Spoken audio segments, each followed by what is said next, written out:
नमस्ते बच्चों सभी को। तो हम आ गए अपने अगले लेक्चर पे। हमने इंडेक्स नंबर चैप्टर स्टार्ट किया है, टॉपिक स्टार्ट किया है, राइट। लास्ट लेक्चर में हमने इसे समझा था, हमने इंट्रोडक्शन पढ़ा था, हमने फीचर्स पढ़ा था, राइट। और हमने टाइप्स ऑफ इंडेक्स नंबर भी पढ़ा था, करेक्ट। जिसमें उन्होंने 4 टाइप्स पढ़े थे: price index number, quantity index number, value index number और स्पेशल पर्पज इंडेक्स नंबर। और हमने ये भी जाना था कि प्राइस इंडेक्स नंबर जो है ये इसीलिए स्पेशली बनाया गया था, यानी इंडेक्स नंबर जो है वो प्राइस कैलकुलेट करने के लिए स्पेशली बनाया गया था 18th सेंचुरी में, राइट। हमने ऊपर पढ़ा था। बट इसे आज अलग अलग फील्ड में इस्तेमाल किया जाता है उस चीज़ के कैलकुलेशन के लिए, राइट। जैसे यहाँ देख सकते हैं, सिर्फ प्राइस के लिए जो बनाई गई थी चीज़ वो अब क्वांटिटी में भी यूज़ होती है, वैल्यू में यूज़ होती है। ये किसी स्पेशल पर्पज़ के लिए भी यूज़ की जा सकती है। स्पेशल पर्पज़ का मतलब जैसे देखो यहाँ पे index of industrial production, index of service production, export and import, human development index, consumer price, whole sale, index of agricultural production. तो इन सब जगहों पर इंडेक्स नंबर इस्तेमाल किया जा रहा है, ठीक है। चलो आगे चलते हैं। तो हमें अभी पढ़ना है आगे significance of index number in economics. क्या है ये? Index number are indispensable tools of economic analysis. Following points explain the significance of index number, ठीक है। तो इंडेक्स नंबर क्या है? एक तरह का टूल है, हमने पढ़ा था, जो इकोनॉमिक वेरिएबल्स, जो इकोनॉमिक में वेरिएबल्स हैं, मैंने वेरिएबल्स का मतलब बताया था। वेरिएबल्स क्या होते हैं? जो फ्लक्चुएट होते रहते हैं। जैसे प्राइस फ्लक्चुएट होते रहता है, डिमांड फ्लक्चुएट होते रहता है, एक्सपेंडिचर फ्लक्चुएट होता है, इनकम फ्लक्चुएट होता है। फ्लक्चुएशन का मतलब क्या है? जो हर साल स्थिर नहीं रहता, ये चेंज होते रहते हैं। और इन्हीं सब का एनालिसिस इंडेक्स नंबर से किया जाता है, यह कैलकुलेट किया जाता है। तो कुछ सिग्निफिकेंस यानी इंपॉर्टेंस है। क्या क्या इंपॉर्टेंस है देखो। फ्रेमिंग सुटेबल पॉलिसीज, नीतियां बनाने के काम में आता है इंडेक्स नंबर। कैसे? Index numbers provide guidelines to policy makers in framing suitable economic policies such as agricultural policy, industrial policy, fixation of wages and year-end allowance in accordance with the cost of living। कह रहे हैं कि जैसे agriculture है, industry है, right, wages है, और बहुत सारे टाइप के एक्सपेंडिचर हैं, इनको फिक्स करने के लिए, इनके लिए सुटेबल रूल बनाने के लिए, नियम बनाने के लिए, नीति बनाने के लिए इंडेक्स नंबर हेल्प करता है। जैसे आपने देखा कंज्यूमर इंडेक्स नंबर। चलो human development index number. Human development index number में हम एजुकेशन से रिलेटेड बातें करते हैं, हेल्थ से रिलेटेड बातें करते हैं, उनके स्टैंडर्ड ऑफ लिविंग से रिलेटेड चीज़ों के बारे में बात करते हैं। ह्यूमन इंडेक्स नंबर का मतलब क्या है? यानी कंट्री लेवल पर वहाँ पे भूखमरी, एजुकेशन, हेल्थ, राइट, इन सब चीज़ों का स्तर क्या चल रहा है। और वो हम कैसे पता चल करते हैं? पिछले 10 सालों में, पिछले 20 सालों में, पिछले 30 सालों में हम वो ट्रेंड फॉलो करते हैं। यानी 10 साल पहले क्या था, आज कितना बदला हुआ है, फिर आगे क्या हो सकता है। और इंडेक्स नंबर का इस्तेमाल करके हम इन चीज़ों का एनालिसिस करते हैं। और यही एनालिसिस करने के बाद हम क्या करते हैं? Framing suitable policies. Like human development index हमने तैयार किया इंडेक्स नंबर का इस्तेमाल करके, ठीक है। जिससे हमें पता चलता है कि एजुकेशन लेवल में हमें थोड़े और चेंजेस करने की ज़रूरत है, हेल्थ में हमें कुछ सुधार करने की ज़रूरत है, लाइफस्टाइल में कुछ चेंजेस करने की ज़रूरत है। तो ये कैसे मालूम पड़ा? इंडेक्स नंबर का यूज़ करके जब हमने ह्यूमन इंडेक्स बनाया तब। तो इस तरह से ये हेल्प करता है इंडेक्स नंबर, ठीक है। सेकेंड है studies trend and tendencies. Yes, index number are widely used to measure changes in economic variables such as production। तो इंडेक्स नंबर कहाँ इस्तेमाल होता है? चेक करने के लिए, क्या देखने के लिए? मेजर करने के लिए। क्या? Changes in the economic variable as production के बारे में, प्राइसेस के बारे में, कितना निर्यात हो रहा है, कितना आयात यानी एक्सपोर्ट कितना हो रहा है, इंपोर्ट कितना हो रहा है over a period of time, ठीक ना। लास्ट लेक्चर में हमने समझा था इंडेक्स नंबर में 2-3 चीज़ें क्या हैं? एक तो टाइम है, दूसरा वेरिएबल है, राइट। तो इन दोनों चीज़ों का इस्तेमाल करके हम इंडेक्स नंबर तैयार करते हैं। यानी चल क्या रहा है, जैसे पिछले साल प्रोडक्शन क्या था, आज प्रोडक्शन क्या है, या 2 साल पहले, 3 साल, 5 साल, 10 साल पहले प्रोडक्शन क्या था और आज प्रोडक्शन क्या है, और उसी के बेस पे हम आने वाले प्रोडक्शन का अंदाजा लगा सकते हैं, राइट। तो ये ट्रेंड बताता है, टेंडेंसी बताता है कि किस तरह से चेंजेस आ रहा है, प्रोडक्शन में किस तरह से चेंजेस आ रहा है, प्राइस में किस तरह से चेंजेस आ रहा है, एक्सपोर्ट्स में किस तरह से आ रहा है, या और भी बहुत सारे वेरिएबल हैं, उनमें किस तरह से चेंजेस आ रहा है, ये हमें इंडेक्स नंबर बताता है। और उन्हीं चेंजेस, उसी ट्रेंड के हिसाब से हम आगे के बारे में पता करते हैं। लाइक अगर हम कहें कि 10% प्रोडक्शन हर साल बढ़ रहा है, अगर पिछले 10 साल का डाटा दिया जाए और इससे पता चलता है कि 10% प्रोडक्शन हर साल बढ़ता है, राइट। तो हम इससे अंदाजा लगा सकते हैं कि आगे भी 10% बढ़ता रहेगा, क्योंकि ये ट्रेंड फॉलो होते आ रहा है पिछले 10 साल से, ठीक है। इसका एग्जाम्पल भी दिया है। For example, bye examining the index of industrial production for the last 5 years, we can draw important conclusions about the trend of the industrial production, whether it shows an upward tendency or a downward tendency. Yes, कह रहा है कि भाई company है, कोई industry है, उसके production का पिछले 5 साल के प्रोडक्शन का क्या किया गया, इंडेक्स नंबर तैयार किया गया, इंडेक्स तैयार किया गया, जिससे क्या जिससे बहुत सारे कंक्लूजन्स निकाले गए और उसमें ये पता चला कि भाई क्या ट्रेंड फॉलो हो रहा है, बिजनेस ऊपर की तरफ जा रहा है या बिजनेस नीचे की तरफ जा रहा है, ठीक है। अगला है forecasting about future economic activities. Yes, देखो लाइन से चीजें वही लिखी हैं। फ्रेमिंग सुटेबल पॉलिसीज, यानी नियम बनाए काम में आता है। ट्रेंड एंड टेंडेंसीज, क्या ट्रेंड चल रहा है, यानी पिछले 10 साल में कैसे होते आया है, उसी को ध्यान में रख के हम आगे के बारे में, आगे की इकोनॉमिक एक्टिविटीज़ के बारे में क्या कर सकते हैं, अंदाज़ा लगा सकते हैं। होता है ना, बहुत बार सुनते हैं कि 2050 में देश यहाँ होगा, 2040 में यहाँ हमारी इकोनॉमी इतनी होगी, हमारा प्राइस इतना होगा, महंगाई इतनी होगी, एजुकेशन ये होगा। तो हम कैसे अंदाज़ा लगाते हैं, इंडेक्स नंबर के थ्रू लगा सकते हैं कि पिछले 10 साल में क्या हुआ है, तो हम आगे 10 साल में क्या कर सकते हैं। इंडेक्स नंबर है यूजफुल फॉर मेकिंग प्रिडिक्शंस, यानी कि अंदाज़ा for the future based on the analysis of the past and present trends in the economic activities. For example, based on the variable data available data pertaining to import and exports, future predictions can be made, thus forecasting guidelines in proper decision making. Yes, पिछले 3 साल में भारत से कितना आयात हुआ है, जैसे cotton कितना एक्सपोर्ट हुआ है, ठीक है, निर्यात हुआ है, उसी के हिसाब से हम आगे 3 साल का भी अंदाजा लगा सकते हैं कि हाँ मार्केट में कॉटन, इंटरनेशनल मार्केट में कॉटन की डिमांड बढ़ रही है कि नहीं बढ़ रही है। इंपोर्ट में भी ले सकते हैं, लाइक पेट्रोल, तो भारत पिछले 4-5 सालों में कितना पेट्रोल मंगवा रहा है, ठीक है ना, उसके हिसाब से हम आगे आने वाले साल का भी अंदाजा लगा सकते हैं कि हाँ हमें इतने पेट्रोल की और ज़रूरत पड़ेगी, क्योंकि हर साल ऑब्वियसली हर साल पेट्रोल बढ़ता ही रहेगा, कंट्री भी बढ़ता रहेगा, पॉपुलेशन बढ़ रही है, गाड़ियाँ बढ़ रही हैं, तो हर साल ज़्यादा मंगाना पड़ता होगा। तो कोई भी ट्रेंड देखकर हम आगे का फ्यूचर पता कर सकते हैं कि आगे और कितना मंगाना पड़ सकता है, राइट।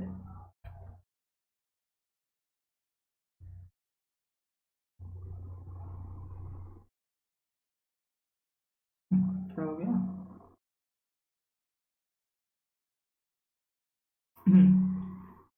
मेजरमेंट ऑफ इन्फ्लेशन, कह रहे हैं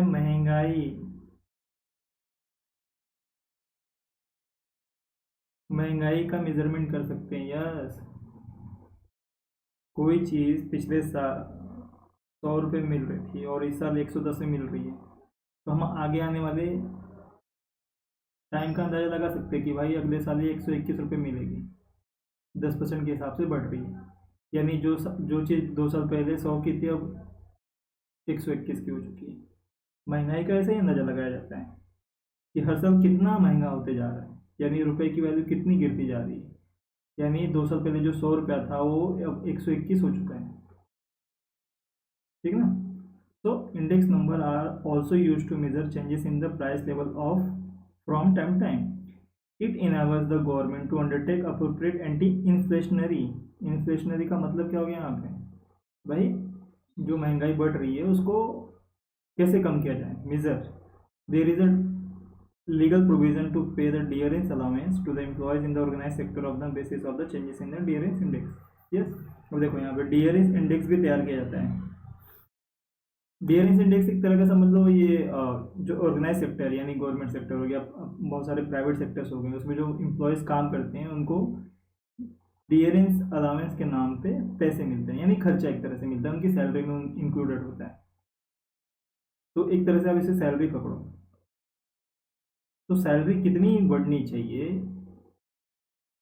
इसका अंदाज़ा भी हम महंगाई के बढ़ने के हिसाब से लगाते हैं. जैसे गवर्नमेंट के बारे में बात हो रही है कि गवर्नमेंट जो है, अगर चलो गवर्नमेंट एम्प्लॉय को ही पकड़ लेते हैं कि सरकारी नौकरी जो कर रहे हैं उनकी सैलरी कितनी बढ़नी चाहिए, गवर्नमेंट महंगाई के हिसाब से अंदाज़ा लगाती है.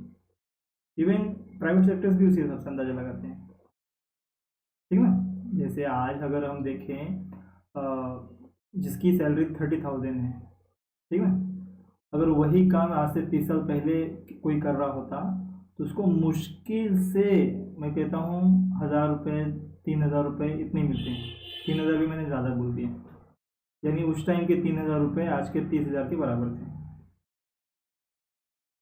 तो ये बढ़ते बढ़ते बढ़ा कैसे, महंगाई जैसे जैसे बढ़ती गई उस हिसाब से.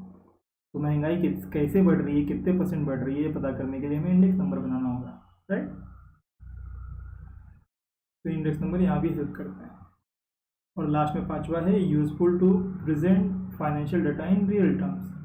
कह रहा है कि जो फाइनेंशियल डेटा होते हैं यानी कि जो वैल्यूज़ होती हैं उन्हें रियल वैल्यूज़ में, रियल टर्म में प्रेजेंट किया जाता है. कैसे? Deflating means to make adjustment in the original data. Index number are use to adjust price changes, wage changes etcetera. Thus deflating helps to present financial data in the real terms at constant prices. देखो जैसे जो account पढ़ते होंगे commerce के बच्चों होंगे उनको पता होगा कि जैसे प्रॉपर्टीज़ होती हैं, ठीक है, लैंड हो गया, राइट, ज़मीन. 2000 यानी सन 2000 में कोई ज़मीन जो 1 करोड़ की खरीदी गई थी वो आज वो सेम ज़मीन आज 1 करोड़ की नहीं होगी. आज 2022 है तो ज़रूर उसकी वैल्यू कुछ अलग होगी, राइट. चलो थोड़ा और 20 साल पहले चलते हैं. 1980 में उस ज़मीन की वैल्यू कुछ और हुई होगी. यहाँ से ये इतना बढ़ा तो यहाँ से भी ये कुछ बढ़ेगा. तो आज इसकी प्रेजेंट वैल्यू कितनी है ये पता करने के लिए भी हम इंडेक्स नंबर का इस्तेमाल कर सकते हैं, राइट ना. जैसे कोई प्रॉपर्टी, बिल्डिंग है, एग्जांपल बिल्डिंग, ठीक है, वो 2010 में कोई एक वैल्यू पकड़ लेते उसकी ऐसे, फिर 2015 में और अब 2020 में, ठीक. मान लेते हैं 2010 में थी 10 लाख की, 2015 में हो गई वो 20 लाख की, तो 2020 में कितने की होगी, वो 40 लाख की होगी. क्या ट्रेंड फॉलो हो रहा है, डबल होते जा रहा है. हर 10 साल में क्या हो रहा है, डबल होते जा रहा है. और इसी हिसाब से हम आगे 2025 का अंदाज़ा लगा सकते हैं कि ये 80 लाख का हो जाएगा, क्योंकि डबल हो जाएगा, हर 5 साल में डबल होता है. तो इंडेक्स नंबर हमें इसी तरह से कुछ तैयार करके डेटा देता है जिससे हमें रियल टाइम वैल्यू किसी चीज़ की पता चलती है, ठीक है.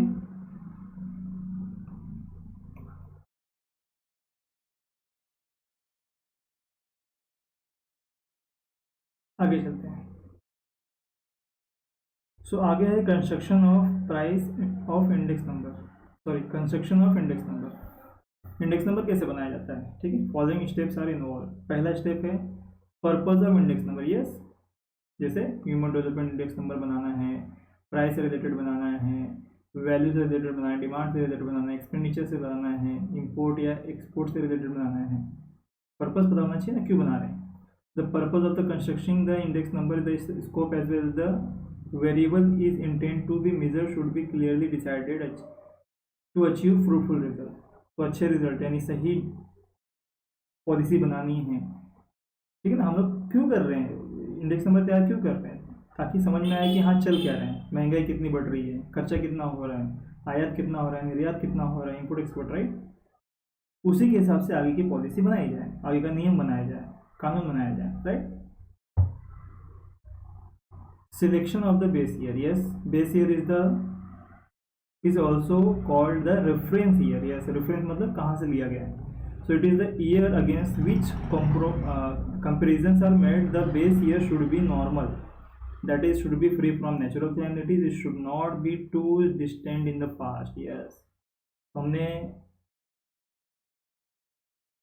समझा था कि हम पिछले किसी साल से सब कंपेयर करते हैं, तो पीछे जिस साल से हम कंपेयर करते हैं उसे कहते हैं बेस ईयर.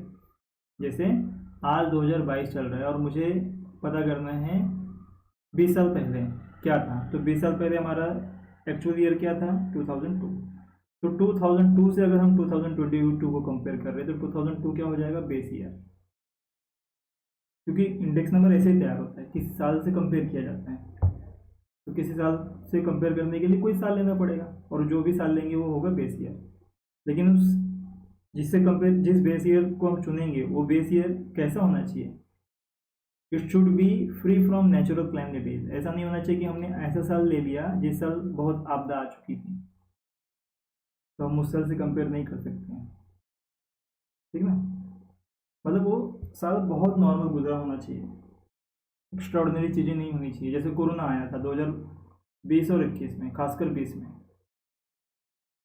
तो 2020 से किसी साल का कंपैरिजन नहीं किया जा सकता क्योंकि उस टाइम सब कुछ बंद था. अगर मान लो हम लोग इकोनॉमिक ग्रोथ का इंडेक्स तैयार करते हैं कब 2030 में, मान लेते हैं आज 2030 है एग्जांपल, 2030 में इकोनॉमिक ग्रोथ का कंपैरिजन करते हैं और उसको 2020 से कंपेयर करते हैं तो सही नहीं होगा, क्योंकि 2020 में तो माइनस में था सब कुछ, एबनॉर्मल था ईयर वो. तो ऐसा ईयर लेना है जो एबनॉर्मल ना हो, नॉर्मल गुजरा हो, ठीक है. देखो यहाँ पे कुछ दिया भी क्या, in 2015 the standard statistical organization CSO, ये ऐसी ऑर्गेनाइजेशन जो बहुत सारी चीज़ों के लिए डेटा इशू करती है. Under the ministry of statistical changes in the base year of for tabulating gross domestic product from 2004 to 5 to 11 में. कह रहे हैं कि भाई GDP जो कैलकुलेट की जाती थी वो 2004-05 थी, लेकिन 2015 में उसे चेंज करके क्या कर दिया गया, 2011 और 12 कर दिया गया. Periodic rebasing of GDP series even 7 to 10 years is carried out to be account for the changing economic structure and price relative prices. कह रहे GDP series every 7 to 10 years यानी 7 से 10 साल में चेंज किया जाता है, यानी जो बेस ईयर है. तो देखो 4-5 से ऑलमोस्ट 7 साल हो चुके थे 11-12 में, right. Besides the base year of index number, industrial production and the base year of wholesale price index has also been change from 2004-05 to 11-12. कह रहा है IIP और WPI ये भी चेंज किए गए, इनके भी बेस ईयर चेंज किए गए, ठीक है. तो ये इन्फॉर्मेशन थे, इसमें ज़्यादा ध्यान नहीं देना. नेक्स्ट है सिलेक्शन ऑफ आइटम्स. यस, तो एक तो हमने पर्पस ये कर लिया, दूसरा हमने क्या किया, हमने बेस ईयर सिलेक्ट कर लिया, राइट. पर्पस डिसाइड कर लिया, बेस ईयर. तीसरा है सिलेक्शन ऑफ आइटम, यानी 3 चीज़ों पे हमें इंडेक्स नंबर तैयार करना है. आइटम्स क्या होंगे, तो it is necessary to select a sample of the number of items to be included in the construction of a particular index number. For example in the construction of price index number it is possible to include each and every commodity. It is not possible, impossible to include each and every commodity. The commodity to be selected should be present the taste, habits and custom of people. Besides this, only standardized or graded items should be included to given better results. Yes, कह रहे भाई अगर price index number, तो price index number में एक देश में बहुत सारे गुड्स बनाए जाते हैं, सबके प्राइसेस वहाँ पे कैलकुलेट नहीं हो सकते हैं. तो हमें कुछ ऐसे सामान, कॉमन सामान जो हर कोई इस्तेमाल करता है, हर कोई यूज़ करता है, हर किसी कल्चर में आता हो, उसका हम कर सकते हैं. जैसे कि राइस, तो राइस ऐसा प्रोडक्ट है जनरली ये हर जगह यूज़ होता है. हर जगह में, अगर सिर्फ कंट्री की बात करें इंडिया में, तो इंडिया में हर कोई यूज़ करता है. राइस हो गया, वीट हो गया, राइट, शुगर हो गया. तो ये सब कुछ ऐसे प्रोडक्ट्स हैं जिससे हर कोई इस्तेमाल करते हैं.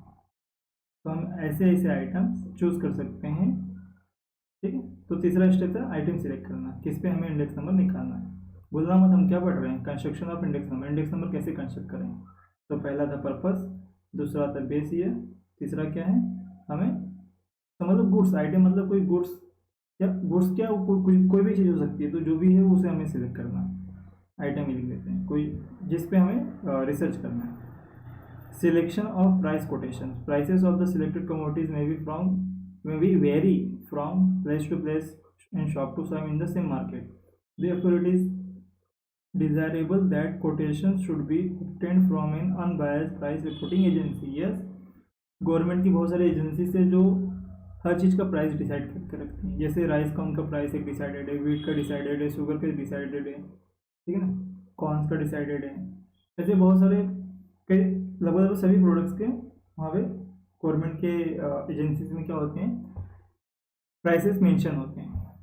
तो हमेशा प्राइसेस जनरली वहीं से लेने चाहिए अगर कम इंडेक्स नंबर तैयार कर रहे हैं तो, क्योंकि अगर मार्केट की किसी शॉप से लेंगे तो हो सकता है वो शॉप वाला बहुत सस्ते में बेच रहा हो, या हो सकता है कोई शॉप वाला बहुत महंगे में बेच रहा हो, या किसी जगह पे कोई चीज़ बहुत महंगी मिल रही है वही चीज़ दूसरी जगह पे सस्ती मिल रही है। लेकिन अगर हम गवर्नमेंट डेटा लेंगे तो गवर्नमेंट डेटा हमेशा एक ही होता है। कह रहा है प्राइस सिलेक्शन जब भी करोगे, प्राइस कोटेशन जो भी होगा वो आपका हमेशा अनबायस प्राइस रिपोर्टिंग एजेंसी यानी ऑथोराइज एजेंसी से लेना होगा, ठीक है ना। To achieve accuracy proper selection of representation places and person is required. तो अगर सही रिजल्ट चाहिए, सही एनालिसिस चाहिए, तो सही जगह सही इंसान चुनना बहुत ज़रूरी है। Choice of suitable average, construction of index number requires choice of a suitable average. Generally, arithmetic mean is used to construct an index number.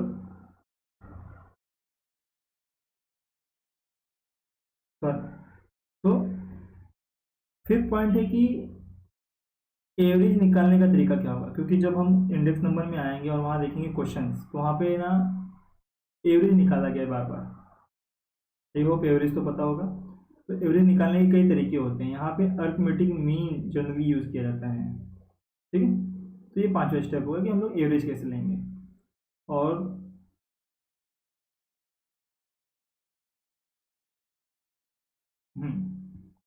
Assigning proper weights, weights का मतलब क्या, यहाँ पे वेट का weight refers to the relative information, sorry the relative importance to the different items in the construction of index number. Weights are of two type, that is quantity weight और value weight. Value weight यानी price into quantity. Since all items are not equal importance, by assigning specific weights better result can be achieve. तो कह रहे हैं जो भी item होंगे उनके वेटेज पे भी ध्यान देना है, यानी किसकी वैल्यू ज़्यादा इंपॉर्टेंट है, किसकी क्वांटिटी ज़्यादा इंपॉर्टेंट है, राइट, किसकी दोनों बहुत इंपॉर्टेंट है। तो उसको ध्यान में रख के हमें क्या करना है, इंडेक्स नंबर तैयार करना है। लास्ट है selection of an appropriate formula, यानी जो मेथड इस्तेमाल किया जाएगा इंडेक्स नंबर, क्योंकि इंडेक्स नंबर में कई मेथड है जो हम नीचे पढ़ेंगे, ठीक है। तो उन मेथड में से कौन सा मेथड इस्तेमाल किया गया है वो भी ध्यान देना है। Choice of a suitable formula depends upon the purpose of index number and availability of data. Correct, कि कौन सा फार्मूला लगेगा इंडेक्स नंबर तैयार करने के लिए, वो डिपेंड करता है कि पर्पस क्या है हमारा इंडेक्स नंबर तैयार करने का, मेन मुद्दा क्या है, और फिर डेटा हमारे पास किस तरह का है, ठीक ना। ये वही बात होगी जैसे कि भाई खाना बनाना है, राइट, मान लो दाल बनानी है, दाल बनानी है तो दाल के लिए क्या क्या चीज़ें चाहिए, नमक, खुद दाल, पानी, हल्दी, जनरली हल्दी भी डालते हैं, और गैस, गैस स्टोव और कुकर या कोई बर्तन, ठीक ना। सो इतनी सारी चीज़ें चाहिए। अगर इनमें से कोई एक दो चीज़ ना हो, लाइक नमक ही ना हो, चलो हल्दी नहीं तो एक बार चल भी जाएगा, लेकिन नमक ना हो, गैस खत्म हो गई, ठीक ना, ऐसा कुछ भी हुआ तो क्या होगा, दाल बनेगी नहीं, या फिर कुछ और बनाना पड़ेगा। वैसे यहाँ पे लिखा है कि भाई जो भी डेटा अवेलेबल होगा उसके हिसाब से ही इंडेक्स नंबर तैयार होता है, और पर्पस क्या है, राइट। तो आगे है method of construction index number. तो यहाँ पे देखो मेथड्स हम पढ़ेंगे जो हम अगले लेक्चर में पढ़ेंगे। एक लेक्चर में हम कवर करेंगे सिंपल इंडेक्स नंबर, दूसरे लेक्चर में हम कवर करेंगे वेटेड इंडेक्स नंबर, ठीक है। Thank you.